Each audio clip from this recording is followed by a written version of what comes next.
Rec Room just released a new RRO called My Little Monsters, and in this video, I'm gonna tell you everything you need to know, my thoughts on the game, what I think might be some flaws, and how this RRO could save Rec Room. Tidal Wave and I had early access to the RRO, so I invited him to my dorm, and the first thing I noticed was I was getting absolutely bombarded with cosmetic skins. Hey, a camera! What the heck? That's so cool! Dude, whoa! Sideburns! Are they sideburns? What the heck? They are sideburns. Oh! Whoa, the other Fortnite back bling. Yeah. Such a nerd. What the heck? Tied your feet. Why did they give me your feet? No. Yo, look at this hat. I didn't get that. What the? I'm cooler than you. Let's see what else we got. I didn't get that. Whoa, look at this one. I didn't get that either. Dude, look at this one. Whoa, another one Ty didn't get. Today's video on Rec Room likes me better than Tidal Wave. Dude. Whoa, look at this back bling. I got none of this. No. Whoa, Ty, look at this other thing you didn't get that I got. Well, Ty, look at this other thing I got that you didn't. Dude, leave me alone. Ty, look at this other thing. What is this one? Why is this still happening? Whoa, look at this thing that I didn't get. Wow. Wait, there's more, Ty. There's more. Whoa, wait, no, they're sick. Wait, hold on. Wait, where'd he go? The first place you spawn in when you join is the main town called the Cryptid Creek, where you are greeted with a letter from your boy Cornelius. The town is a really cute area that holds 6 players, exceptional cryptids, where they keep track of the monster registry, Cryptid Chick, where you can buy cosmetics, the Monster HQ for general information, a diner that doesn't sell food at the moment because they're under investigation for monster endangerment. And get this, because the chef made a joke about cooking monster eggs on an Eggs Benedict, and Penny, who manages the monster registry, went Karen mode and filed a complaint. We all gotta get on Yelp and leave a 5-star review for DJ's Diner. Hashtag free my boy Ketchup and DJ. This person right here is the reason I can't order a steak in DJ's Diner. Penny? More like petty. I made it funny. And then there's the general store where you craft items. After talking to Penny, she gave us our first egg, which is the only egg, by the way, that you get to choose which kind of monster it is. The rest will be kind of random, I guess. And after exploring the town a little bit with Ty, whoa, this is sick. We can go. We then headed to our sanctuaries where we laid our first egg. So the main goal of the game is to basically just continue following the objectives given to you by the different business people in Cryptid Creeks and basically obtain all the items, decorations, and complete all the quests and side quests. Pretty straightforward stuff. You really can't mess this up. It's really easy and you have the UI basically babysitting you the entire game. Oh, he's alive. Oh, mine's orange. Come on, dude. Here you go, little buddy. Eat the food. Oh my God. He's eating it. He's eating it. Duke is really hungry. I got you, Duke. I'll get you another. This one is called a flowberry. Straight from Fortnite. To be fair, Duke is pretty chubby. I fed him like 3 berries. I don't know how he did it. Yeah, he's already sitting down, bro. Were you tired?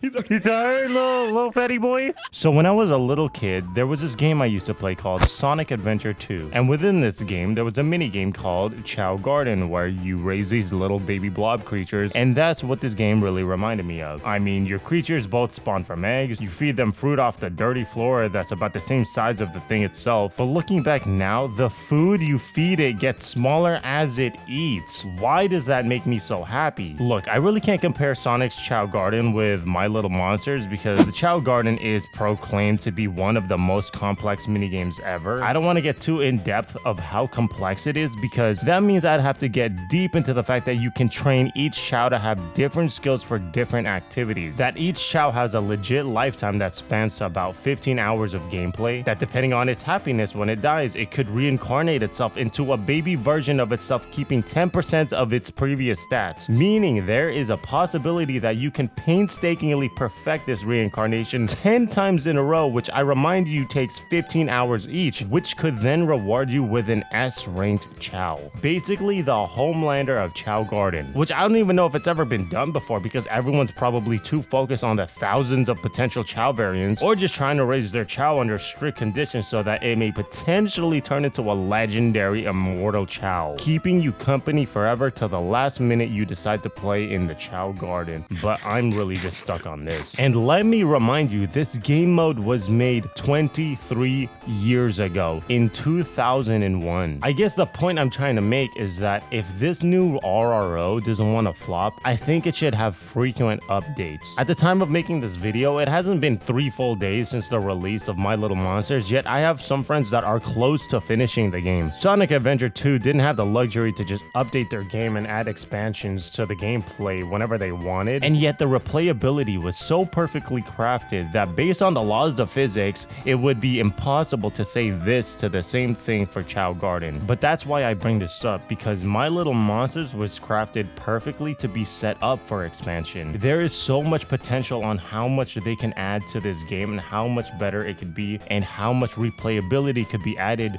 based on frequent updates. Here is a list of things I think they could add expansions on in the future updates. New stores and hangout places in the town, new tools to obtain, new materials in the Evergrown, new worlds to explore to get those new materials, new monsters and egg variants, cosmetics, decorations, new types of sanctuaries, etc. ... I personally love My Little Monsters, and so far, most of my friends are loving it more than any recent RRO that has been released. This is such a good step in the right direction for Rec Room. I'm so happy for them about this. I think they crushed it on this one. I think it has the potential to get the community together. Only thing is, it kinda does the opposite. 70% of the game is in the Evergrown and in the sanctuaries, which only has space for you. No one can visit your sanctuary and hang out with you. You can't explore the Evergrown with friends. The town only holds 6 people. Why is it that the rec center, which is only one building, holds twice the amount of players, but the town with an entire block holding several buildings, a park, and a pier holds 6? I was so excited to see the town full of players, giving it a more lively feel and connecting the community, seeing each other's pets and having conversations with each other, but instead, it holds only 6 players. This is a huge flaw in my opinion. Now, I understand that there are some limitations in the game. Maybe it has to do with the resources in the Evergrown, but in my opinion, this is a huge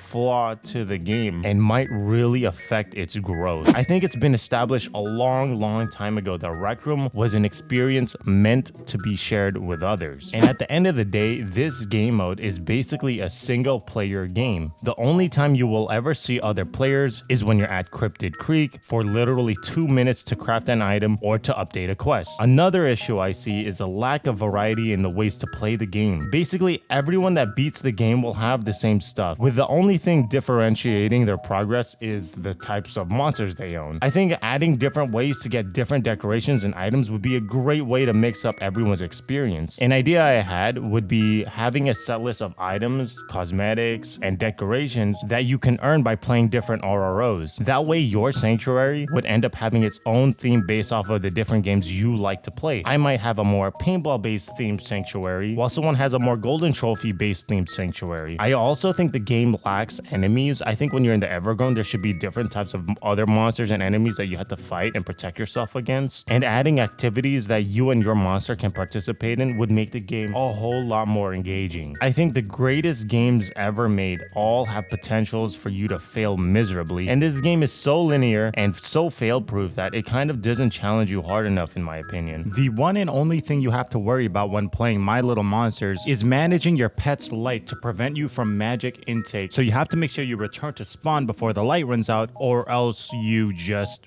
return when the light runs out. There's really no L's you can take in this game, and there's really no penalties that you have to suffer. What would Minecraft be if you couldn't accidentally burn your entire wooden base down after you spent like 12 hours building it?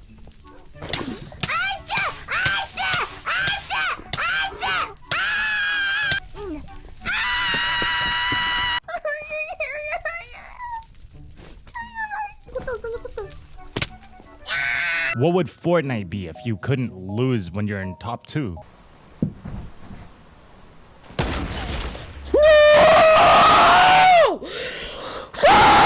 What would horror games be if you didn't have to worry about this?